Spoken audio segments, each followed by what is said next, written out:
வானம் பொழிகிறது, பூமி விளைகிறது, உனக்கு எதுக்கு கொடுக்க வேண்டும் காசு?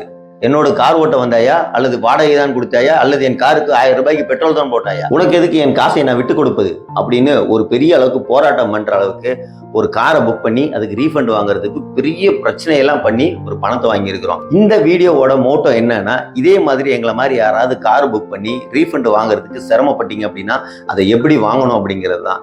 இதே மாதிரி கார்பரேட் பேரை சொல்லி நிறைய கம்பெனிஸ் ஏமாத்துவாங்க இருக்கு. இன்னைக்கு என் நண்பருக்கு நடந்த விஷயம் யாருக்கு நடக்கக்கூடாது அப்படிங்கிறதுக்காக தான் இந்த வீடியோ ஸ்டார்ட் பண்றதுக்கு முன்னாடி நம்ம சேனலுக்கு புதுசா இருந்தீங்கன்னா மறக்காம சப்ஸ்கிரைப் பண்ணிக்கங்க. இதே மாதிரி நல்ல கண்டென்ட் உங்களுக்கு கிடைக்கும். பிரச்சனை யார் கூடனா, கோயம்புத்தூர்ல இருக்கிற ஆன் ரோட்ஸ் அப்படிங்கிற காரை ரெண்டல் கொடுக்குற ஒரு நிறுவனத்தோட தான் இன்னைக்கு பிரச்சனை நடந்தது. யூஸ்வலா கோயம்புத்தூர்காரங்கனாலே ஏமாத்தலாம் அப்படின்ற ஒரு எண்ணம் இருக்கும்.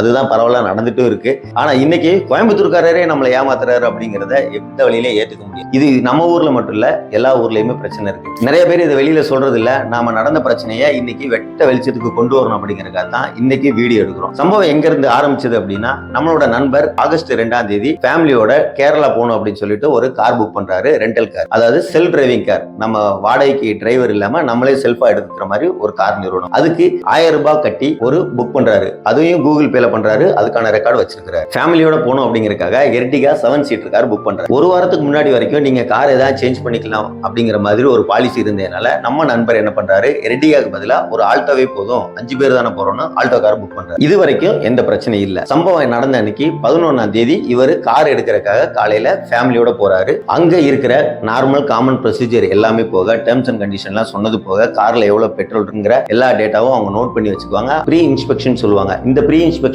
கம்ப்ளீட் பண்ணதுக்கு அப்புறம் நம்ம நண்பர் கார் எடுத்துட்டு ஃபேமிலியோட கிளம்பி போறாரு. அதாவது கோயம்புத்தூர் ஏர்போர்ட் பக்கத்துல இந்த நிறுவனம் இருக்கு. கரெக்டா ஏர்போர்ட் கிட்ட இருந்து ஒரு 4 கிலோமீட்டர் தூரத்துல ராமநாதபுரத்துல 1000 ரூபாய்க்கு பெட்ரோல் அடிக்கிறாரு. ஏன்னா பெட்ரோல் ஏதாவது கம்மியா இருக்குமா அப்படிங்கிற ஒரு பயத்துல 1000 ரூபாய்க்கு பெட்ரோல் அடிக்கிறாரு. இதுக்கு முன்னாடி 1000 ரூபாய் ஏற்கனவே அட்வான்ஸ் கொடுத்திருந்தாரு. பிளஸ் ஒரு 800 ரூபாய் அடிஷனலா அட்வான்ஸ் கேட்டிருக்காங்க. அதையும் பே பண்ணிருக்காரு. அதுக்கான ப்ரூஃப் இருக்கு. கார் புக் பண்ணதுக்கான ரெசிப்ட கொடுத்துட்டு அதுல ஒரு 7 பக்கம் 8 பக்கத்துக்கு ஒரு terms and conditions, refund policy எல்லாமே அதுல தெளிவா கொடுத்திருக்காங்க. ஏர்போர்ட் கிட்ட கார் எடுத்த நம்ம நண்பர் 7:45க்கு பேலன்ஸ் இருக்க அட்வான்ஸை பே பண்ணிட்டு அங்க இருந்து கார் எடுக்கும் போதே 8 மணி ஆயிடுச்சு. அங்க இருந்து ராமநாதபுரம் வந்து 1000 ரூபாய்க்கு பெட்ரோல் அடிச்சிருக்காரு. இதுக்கு அப்புறம் அவர் வீட்டுக்கு ஒரு அரை மணி நேரத்துக்குள்ள போய் சேர்ந்திருக்காரு. இந்த 3/4 மணி நேரத்துக்குள்ள அந்த கார்ல வீட்டுக்கு பக்கத்துல போகும்போதே கார்ல இருந்து பெரிய அளவுக்கு புகை வந்திருக்கு. அதாவது வண்டி இன்ஜின் ஓவர் ஹீட் ஆகி அதுல இருந்து நிறைய புகை வந்திருக்கு. அவர் உடனே பதறி போய் காரை நிப்பாட்டிட்டு கன்சர்ன் பர்சனுக்கு இன்ஃபர்மேஷன் கொடுத்திருக்காரு.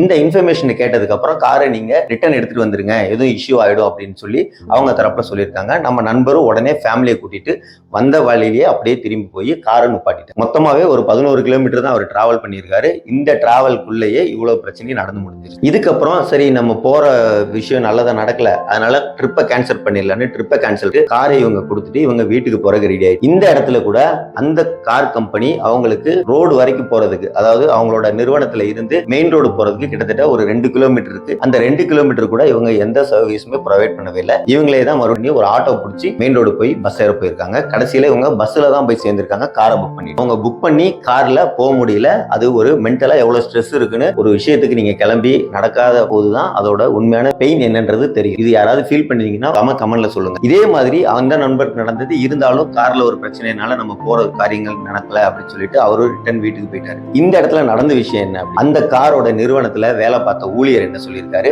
உங்களுக்கு பணம் அதாவது 1800 ரூபாய் நீங்க பே பண்ணிருக்க. இந்த 1800 ரூபாய் நாங்க எல்லா டீடைலும் அனுப்பிட்டோம் ஓனருக்கு. அதனால 2 நாள்ல உங்களுக்கு அக்கௌண்ட்டுக்கு பணம் வந்துடும் அப்படின்னு சொல்லியிருக்காரு. இது போக 1000 ரூபாய்க்கு நீங்க பெட்ரோல் அடிச்சதுக்கான ரெசிப்ட கொடுங்கன்னு இருக்காரு. நம்ம நண்பரும் அதோட ரெசிப்ட அவங்களுக்கு ஃபார்வர்ட் பண்ணிட்டாரு. ஆனால் 2 நாள் கழிச்சு ஃபாலோ பண்ணிருக்காரு. எந்த ரெஸ்பான்ஸ் இல்ல, பணமும் வந்து சேரல. இதுக்கப்புறம் 2 நாள் ஆச்சு, 3 நாள் ஆச்சு, 4 நாள் ஆச்சு. 11ஆம் தேதி நடந்த சம்பவம் 19ஆம் தேதி வரைக்கும் எதுவுமே நடக்கல. ஆகஸ்ட் 11 இருந்து ஆகஸ்ட் 19 வரைக்கும் இந்த நாள் பூரா அவர் டெய்லி 4 கால் 5 கால் 7 கால்னு சொல்லி நம்பர் கால் பண்ணிட்டே இருந்திருக்காரு. ஃபர்ஸ்ட் ஒரு 2 நாள் போன் பண்ணி ரெஸ்பான்ஸ் பண்ணாங்க. அதுக்கப்புறம் போனே எடுக்கல. அதுக்கப்புறம் கஸ்டமர் கேர் நம்பர் அங்கங்க கால் பண்ணி அங்க ஒரு மேனேஜர் நம்பரை வாங்கியாச்சு. ஹெட் ஆபீஸ் பெங்களூர்ல. இந்த பெங்களூர்ல இருக்கிறவரும் ஃபர்ஸ்ட் ஒரு நாள் மட்டும் தான் பேசியிருக்காரு. அதுக்கப்புறம் இவரோட நம்பரை பார்த்தா போன் எடுக்கவே இல்லை. சரி, இது ஒரு பெரிய ஸ்ட்ரெஸ்ஸா இருந்திருக்கு. நம்ம வண்டியில இந்த மாதிரி ஒரு இஷ்யூ ஆயிடுச்சு, அட்லீஸ்ட் பணத்தையாவது இவங்க ரீஃபண்ட் பண்ண ஒரு சாட்டிஸ்பாக்சன் இருக்குன்னு சொல்லிட்டு இவரு ஃபாலோ பண்ணிட்டே இருக்காரு. முடியவே இல்லை. இதுக்கப்புறம் தான் 19ஆம் தேதி காலையில இந்த விஷயத்தை எங்கிட்ட சொன்னாரு. போனாரு. இதுக்கப்புறம் நானும் என்னோட இன்னொரு நண்பர், இந்த நண்பர் 3 பேருமே அந்த நிறுவனத்துக்கு நாங்க நேர்ல போறோம். நேர்ல போகும்போதே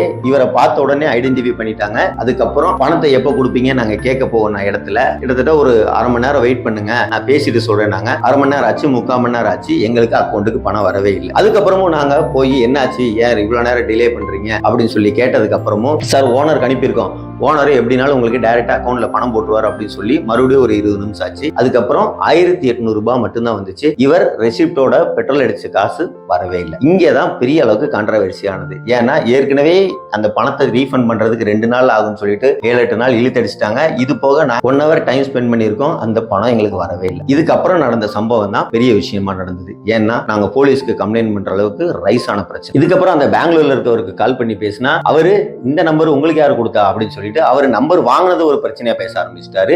நம்ம பிரச்சனையை விட்டு போட்டு சரி, இதுக்கப்புறம் வேலைக்கு ஆகாது, நம்மளும் கிட்டத்தட்ட 1 மணி நேரம் போராடிட்டோம், ஒரு 8 நாளா ஏற்கனவே போராடிட்டோம், இதுக்கு மேல களத்துல இறங்கணும் அப்படின்னு சொல்லிட்டு, இதுக்கு மேல நீங்க பணம் கொடுக்கல, எங்களை ஏமாத்துறதுக்காக ட்ரை பண்றீங்க அப்படின்னா கண்டிப்பா நாங்க இங்க இருந்து எந்த வண்டியும் வெளியே போக விட மாட்டோம், எங்களுக்கு பணம் கிடைக்கிற வரைக்கும் நாங்க இங்கேயே உட்காந்துருப்போம் அப்படின்னு சொல்லி நாம கொஞ்சம் வாய்ஸ் ரைஸ் பண்ண ஆரம்பிச்சிட்டோம். அதுக்கப்புறம் அந்த எக்ஸிக்யூட்டிவ் வேகமா போய் ஒருத்தர் போய் கூட்டு வந்தாரு. அவரு யூனிஃபார்ம் எல்லாம் போட்டு கேட்டா அவர் தான் மேனேஜரா. அவர் வந்தவர் இவ்வளவு நேரம் நடந்த பிரச்சனையெல்லாம் விட்டு போட்டு நாங்க அந்த வண்டியை குறுக்க நிப்பாட்டுவோம்னு சொன்னோம் இல்லையா, அதை ஒரு பெரிய பிரச்சனையா பேச ஆரம்பிச்சிட்டாரு. நீங்க எப்படி தொழில் செய்யற இடத்துல இதெல்லாம் பண்ணலாம். அதுக்கப்புறம் நாங்க ஆர்கியூ பண்ணி அவங்க ஆர்கியூ பண்ணி இதுக்கு மேல வேலைக்கு நடக்காது அப்படின்னு சொல்லிட்டு 100க்கு கால் பண்ணலாம் சொல்லிட்டு கால் பண்ணும்போது தான் அங்க பக்கத்துல வேடிக்கை பார்த்துட்டு இருந்த ஒரு அக்கா, அவங்க அந்த நிறுவனத்தோட ஏதோ ஒரு வழியில சம்பந்தப்பட்டவங்க, அவங்க தெரிஞ்சவங்களா இல்ல பக்கத்துல இருக்கவங்களான்னு தெரியல, அந்த அக்கா எல்லாருக்கும் சமாதானப்படுத்தி பணத்தை இப்படி ஏமாத்தாதீங்க, பணத்தை நீங்க கொடுத்துருங்க அப்படின்னு சொல்லிட்டு அதுக்கப்புறம் அந்த 1000 ரூபாய் கேஷா கொண்டு கொடுத்தாங்க. இதை ஏன் நம்ம இந்த இடத்துல பதிவு போடுறோம் அப்படின்னா, ஒருவேளை நாங்க அந்த பணத்தை கேட்காம விட்டோம் அப்படின்னா அந்த பணம் 100% திரும்பி வரதுக்கு வாய்ப்பே இல்லை. இதே மாதிரி அவங்க எத்தனை பேர்கிட்ட அந்த பணத்தை கொடுக்காம சமாளிச்சு ஏமாத்துறாங்கன்ற இது தெரியாது. இருந்தாலும் நாம எந்த விதத்திலையும் ஏமாந்துடக்கூடாதுங்கிறதுக்காக தான் இவ்வளவு பெரிய போராட்டம் பண்ணி அந்த 1000 ரூபாய் பணத்தை வாங்குறதுக்கு இவ்வளவு தூரம் பண்ணியிருக்கோம். இந்த 1000 ரூபாய் மட்டும் இல்ல, நாங்க போய் நேர்ல ஃபாலோ பண்ணலைன்னா அந்த 1800 பிளஸ் இந்த 1000 2800 ரூபாய் அந்த கம்பெனிக்கு லாபமா தான் இருந்திருக்கும்.